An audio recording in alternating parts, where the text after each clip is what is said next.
Mais uma vez eu saúdo meus irmãos com a paz do Senhor Jesus Cristo. Aqui é o pastor Márcio, amém? Eu tenho aqui uma palavra de Deus para a minha vida e para a tua vida, a qual eu estou meditando aqui nesse monte de oração, a qual Deus tem me separado para tirar uns períodos de oração, né? E quando Deus fala algo forte ao meu coração, eu sempre desejo no coração de compartilhar com meus irmãos, amém? Eu também tenho um canal lá no YouTube, é Pastor Márcio Cristo. Se você sentir desejo no coração de dar uma verificada lá, depois você abre lá e você vai ver a obra que Deus está fazendo através das nossas vidas, né? Através da vida de homens e mulheres de Deus, como ali no Montanhês, nós temos ali o pastor Jonas, né, um missionário que há 3 anos congrega conosco. Deus levantou ele naquele lugar e hoje ele está cuidando daquela obra, tudo para a glória do Pai, do Filho e do Espírito Santo de Deus. Também o pastor Jackson, ali em Sena Madureira, a qual Deus levantou, ele está fazendo uma grande obra naquele lugar, né? E eu fico aqui, né, orando a Deus, buscando a presença de Deus, fazendo a vontade do Senhor, né, ministrando nas igrejas e trabalhando na obra de Deus, sendo útil. Nós temos que ser útil na obra do Senhor, amém? Que Deus venha abençoar cada um dos meus irmãos, mas eu tenho uma palavra de Deus aqui para a gente refletir nessa manhã abençoada. Deus chamou muito a minha atenção aqui no livro de Mateus, capítulo de número 8, versículo de número 1, diz assim: Ora, descendo ele do monte, grande multidão seguira, e eis que um leproso, tendo se aproximado, o adorou, dizendo: Senhor, se quiseres, pode purificar-me. Jesus estendeu a mão, tocou, dizendo: Quero, fique limpo. Imediatamente ficou limpo e purificado da sua lepra. Eu não vou me estender muito, meus irmãos, mas todos nós entendemos a lei da lepra. Quando você chega lá num dos livros do Pentateuco, livro de Levítico, fala sobre a lei da lepra. E nós entendemos que o leproso ele não tinha o direito de vir, o leproso ele era afastado da sociedade, tanto que fora dos muros de Jerusalém tem os vales, os montes, né, do esquecimento. É onde aquelas pessoas estavam ali, né, nas aldeias, né, a aldeia do esquecimento. Era onde elas se encontravam. O cego, o coxo, a mulher do fluxo de sangue. Ou seja, era uma comunidade de pessoas doentes, de pessoas afastadas dessa sociedade, pessoas... Eu imagino que ali era um canto de tristeza e de angústia. Mas é interessante que quando o nosso Jesus ele veio para essa terra, ele entra na cidade, mas ele vai, né, você nota que Jesus está sempre ali, né, ministrando nas cidades circunvizinhas, nas aldeias, né, nas comunidades, ali no Vale do Esquecimento, onde aquele povo estavam ali. Mas o que chama a minha atenção aqui, irmãos, é que Jesus, ele estava orando. A Bíblia diz que ele vem descendo do monte. A Bíblia diz no versículo de número 1, ora, descendo ele do monte, Jesus estava descendo do monte. O que é que Jesus estava fazendo no monte? Jesus estava orando. Qual é o primeiro passo que Deus ele bota no meu e no teu coração? Para que eu e você venha ser um canal de bênção na vida dos nossos irmãos, na vida das pessoas, nós temos que ter um momento com Deus, um momento de oração. Eu sempre falo para as pessoas, nem todo que prega, que canta, né, que se enche do poder, da graça, tem intimidade com Deus. É engano. Eu entendo que quando eu leio a Bíblia, a pessoa para ter uma intimidade com Deus, ela precisa ter o seu momento de oração, aquele momento individual com o Senhor. A Bíblia me ensina, Mateus 20, 22, e tudo aquilo que você pedir em oração, crendo, o recebereis. Ou seja, uma confirmação de tudo aquilo que você pedir, você vai receber. E lá em Filipenses capítulo 4, versículo de número 6, a Bíblia diz que todas as nossas petições têm que estar diante de Deus, com oração e súplica. Ou seja, nós precisamos estar sempre orando, e Jesus aqui, ele estava orando. Jesus aqui, ele estava buscando a comunhão com Deus. Mas é interessante que quando nós lemos a Bíblia, nós entendemos que Jesus, ele se esforçava, nós precisamos se esforçar. Jesus, ele dava um dia de sábado. Por isso que, às vezes, quando Jesus estava com os seus discípulos, a maioria das vezes os discípulos estavam cansados, porque eles não aguentavam a caminhada, e quando eles chegavam no monte para orar, eles estavam enfadados, enfadigados, cansaço. Mas Jesus estava ali à parte orando, Jesus estava antecedendo. E Jesus, naquele momento que ele desceu do monte, ele estava em comunhão com Deus. É interessante que para eu e você ser um canal de bênção, a gente precisa ter comunhão com o Senhor. Eu não estou aqui dizendo que você não tem. Eu estou dizendo que a oração, ela tem poder. O poder da oração.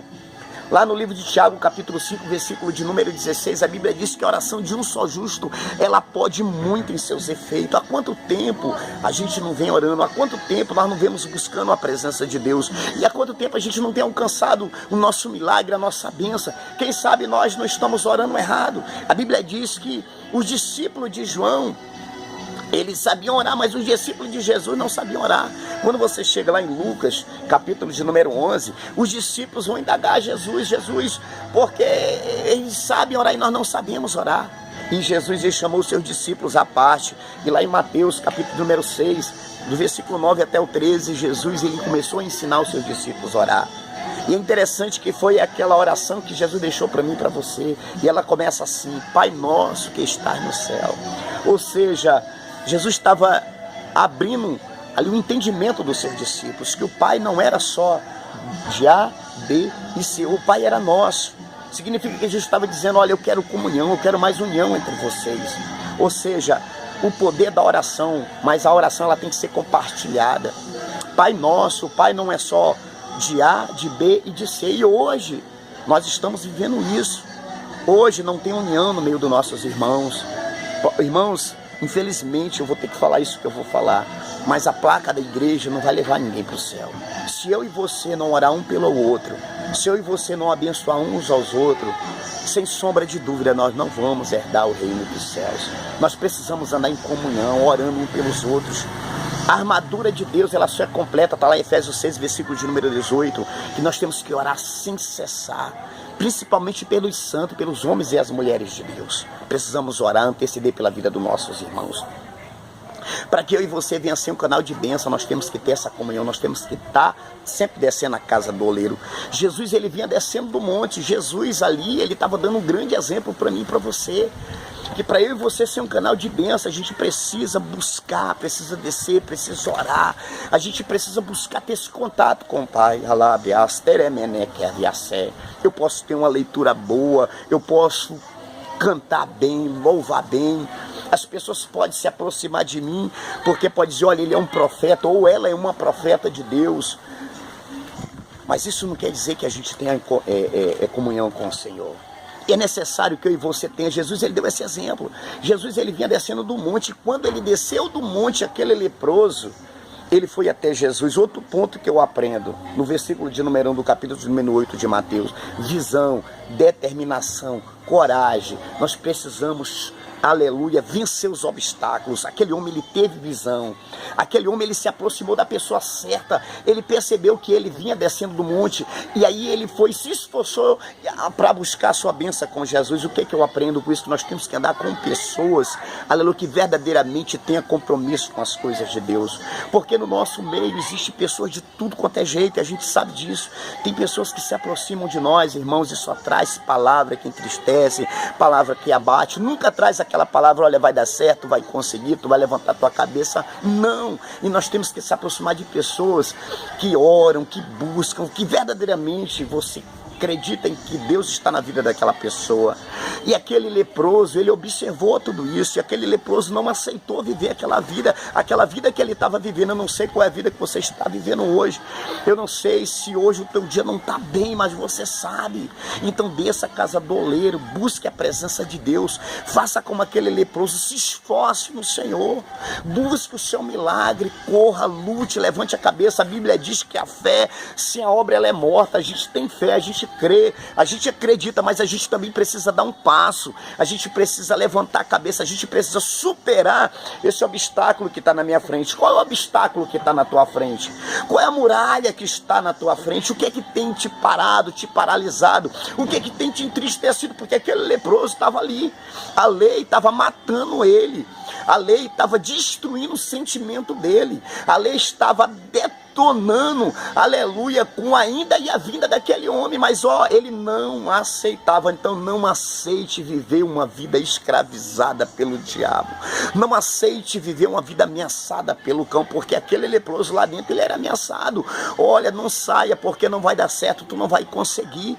Ele lutou contra não só a natureza dele, mas o sentimento do adversário, porque o sentimento do adversário era deixar ele travado ali. Sabe qual é o sentimento do adversário? É deixar você parado, paralisado, é deixar você amordaçado, sem fé, entristecido, abatido. Mas a partir desse momento que o Espírito de Deus entre no teu lar, na tua casa, na tua família, no teu ministério, e arrebente essas correntes, essas trevas que não vêm da parte de Deus. Faça como aquele leproso, levante a cabeça, marcha, lute e busque a presença de Deus, mas também faça como Jesus, aleluia, busque a presença de Deus. A palavra de Deus nos ensina lá em Marcos capítulo de número 11, versículo de número 24, que tudo aquilo que nós pedimos em oração, tê-lo-eis e recebereis.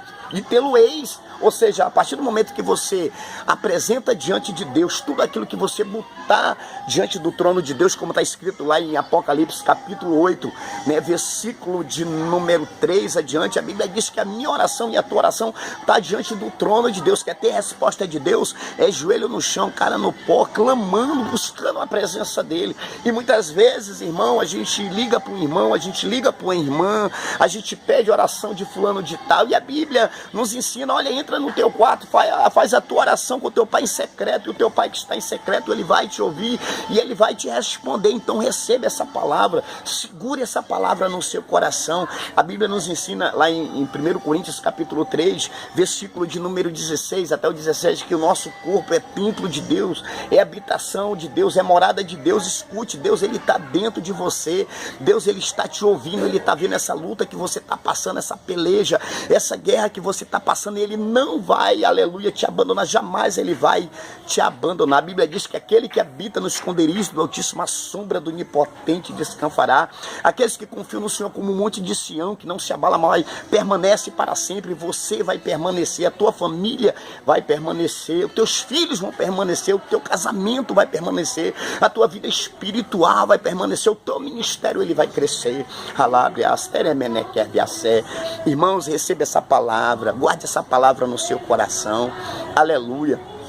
Eu tive meditando nessa palavra e muito me alegrei, porque eu vi que uma pessoa, um leproso, que ele precisava de um grande milagre. Jesus poderia muito bem ter ido lá dentro daquela aldeia, Jesus poderia ter entrado naquela cabana, mas Jesus esperou ele se esforçar. O que é que eu aprendo? Jesus está esperando eu e você dar um passo, eu e você buscar a presença dele. Jesus está esperando eu e você buscar uma comunhão com o Pai. Jesus, ele buscava a comunhão. É interessante que quando Judas se preparou, entenda bem isso, Judas quando se preparou, né, com aquela guarnição, né, que ele traiu Jesus, que ele levou aquela guarnição até um monte, né, um monte Getsêmani. Jesus estava orando, Jesus não estava despreparado. Jesus, ele sabia o que ele iria passar, mas o nosso adversário, ele é burro. Naquele momento que ele foi lá com Jesus, Jesus estava orando. Sabe o que eu aprendo? Que Jesus estava fortalecido, Jesus ali, ele estava preparado para a luta. O que eu aprendo? Que quando você está em oração, a luta ela pode vir, a guerra pode vir, a peleja pode vir, mas você vai estar ali firme e forte. O vendaval vem, mas ele vai passar. Por quê? Porque você está orando a Deus, você está buscando a presença de Deus. E a Bíblia diz, clama a mim, eu responder-te. E quando você clama, você recebe.